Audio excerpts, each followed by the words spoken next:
All right, so this is our second video in the Robert LaWarre Surfacing Technique series. And in our first video, we were looking at wet brush or antiquing, which is getting the colored material underglaze in the lowest points of the texture to highlight them. This video, which is dry brush, we'll be looking at getting the texture to be highlighted in the high points. So on this piece here, which is a tea bowl by Robert LaWarre, we are looking at the high points, which are a light blue color, and you can actually see that there are low points which were done with the antiquing wet brush technique in the dark blue, and then the light blue is done with a dry brush technique. And when they work in conjunction, you can get some very dynamic effects using just a few colors. This piece right here has a similar, again, the high points are with the light blue using the dry brush technique.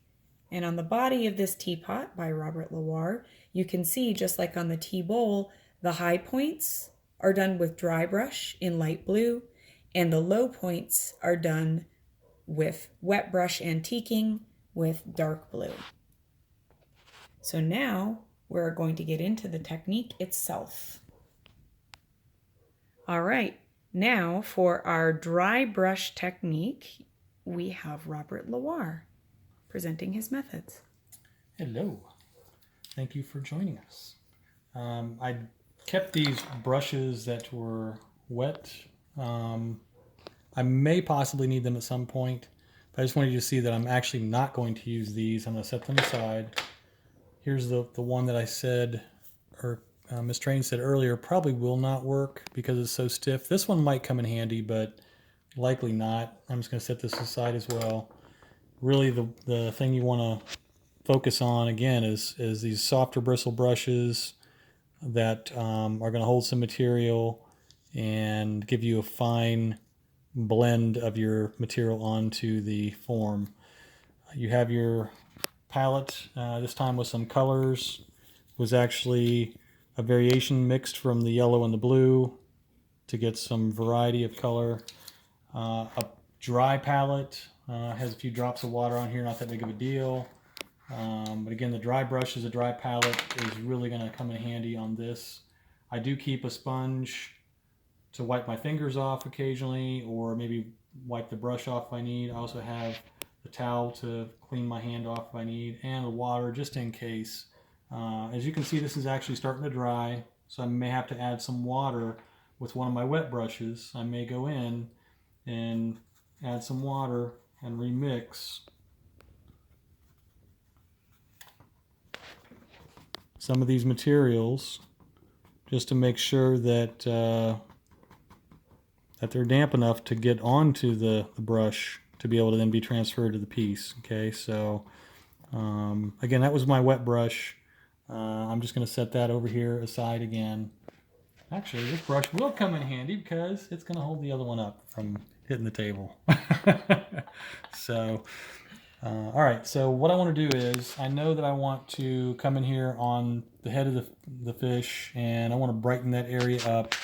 I'm going to do some darker colors here, which I believe is going to be the dark blue, and I'm going to come back on top of it with some lighter color and see how that works. If it doesn't work out well, I'll go to the other side and try something different.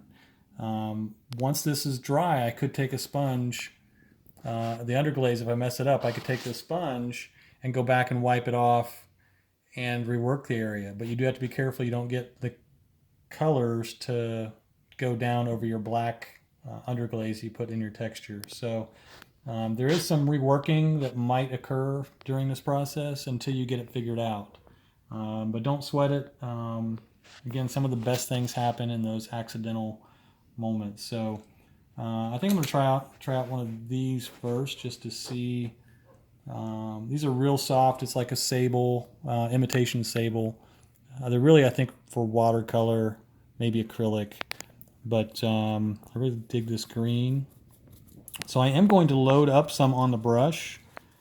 But again, this technique is called dry brush, so I want to remove a little bit of this. So I'm going to go over to my other palette and I'm just going to dab some off, just so I don't have that thick layer of underglaze on the surface. You can see it's just kind of on, it's absorbed into the brush, but there's not like a cake or a thick goo of underglaze on the surface. So now I'm going to come and I've actually got that brush kind of almost like chisel shaped. It's kind of flattened. So I'm going to lay the flat side down. I'm just going to lightly draw across the piece. And I'm actually changing directions with the brush. And the reason why I'm doing this is so I can more evenly apply it and not show any brush strokes. So it's a little different than what we did with the wet brush technique. And you can see it's starting to develop some texture on the surface. I'm going to load my brush back up again. Sorry if I'm moving kind of quick, but I'm trying to get this information to you as quickly as I can. And right here you can see there's more color that got laid down on the surface. And that's because I didn't take enough material off my brush. So again, this is part of the learning process, and I'm just going to kind of go with it. But I'm actually creating some texture that is not really noticeable until you start to do this technique, and it's real fine texture that's there. You're almost creating texture that's not there.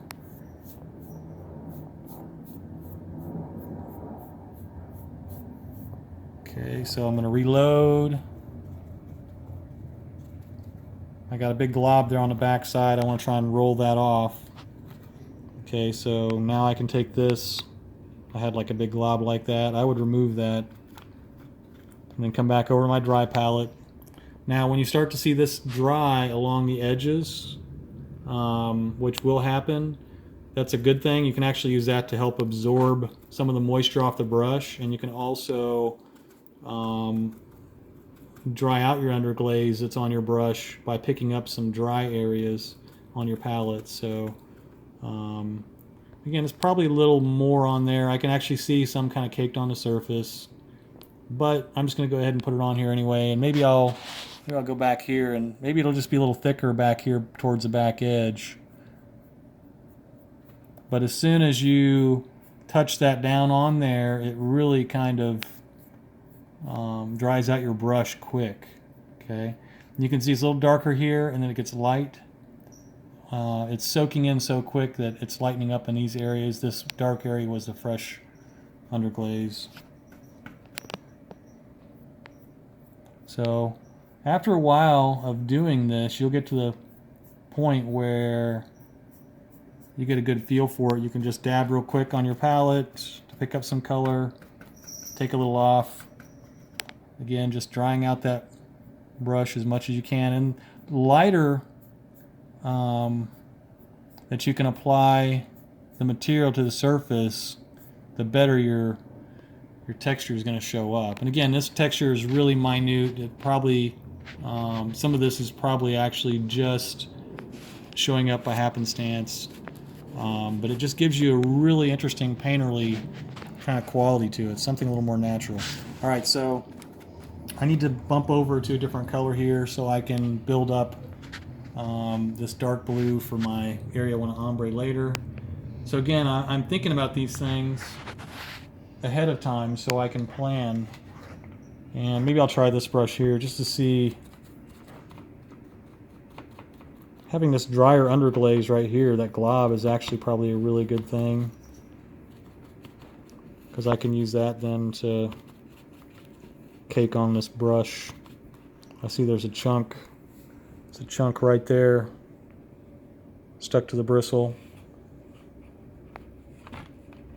So now this is that time where I've got some on my finger, and I'll use my sponge, dry my finger off. All right, so I've got the brush loaded. I'm dry it off a little bit. This material feels a little drier than the previous color that I chose, so might actually need to leave a little more underglaze on it. So again, this is just getting